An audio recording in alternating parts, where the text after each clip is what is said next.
brought up something else I thought was interesting. You speculated on this idea that perhaps the Brooklyn Nets are kind of doing, everybody's heard that term quiet quitting. Where the corollary to that is quiet firing. Quiet quitting, where you kind of quit your job, but you're still kind of going through the motions, but you really kind of like have checked out. Quiet firing is when your boss has pretty much fired you, where their goal is to create conditions that are so uncomfortable that eventually you're going to walk away on your own terms. You're going to volunteer to walk away so they don't have to actually fire you. Do you think that with these terms of what the requirements of, I'm going to read the requirements of what they're asking Kyrie to do in order to get back in their good graces. They've asked this proud black man, they've said, you must apologize and condemn the movie. You must give $500,000 in donations to anti-hate causes. You must get sensitivity training.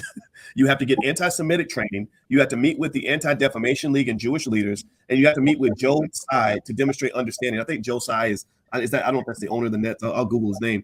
But so then after you do all that, you have to show up and prove that you learned these things. You have to show adequate remorse. It almost reminds me of, like, you ever see when a brother goes to court for a crime he didn't do, but he was forced into a jail? And then he goes up for probation and they say, are you going to express remorse for your crime? And the guy's like, I didn't do it. And they say, well, that's not adequate remorse, so you're going back to jail. That's what it almost reminds me of. What are your thoughts on that, Mr. Boyd? Yeah, I think it's like a forced confession.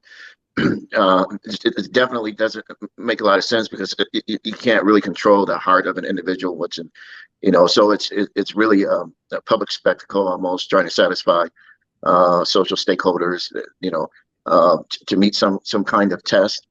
It's a bad precedent, in my opinion. I just think that I agree with you. How is he going to meet those terms and maintain his dignity? I don't see the two. I don't know how we reconcile the two. So the fact that he's a proud man, that he deserves dignity, he deserves space, he deserves respect. I think it's really a great, overwhelmingly. I think it's too heavy-handed for the situation that in my view, right? So definitely it could be creating conditions that he can't really agree to. But who knows? We'll see. We'll have to see what happens. Well, I agree with you. I think that you use words like pride and things like that, and it's almost like they're basically saying, because you are our employee, you don't have the right to have any pride.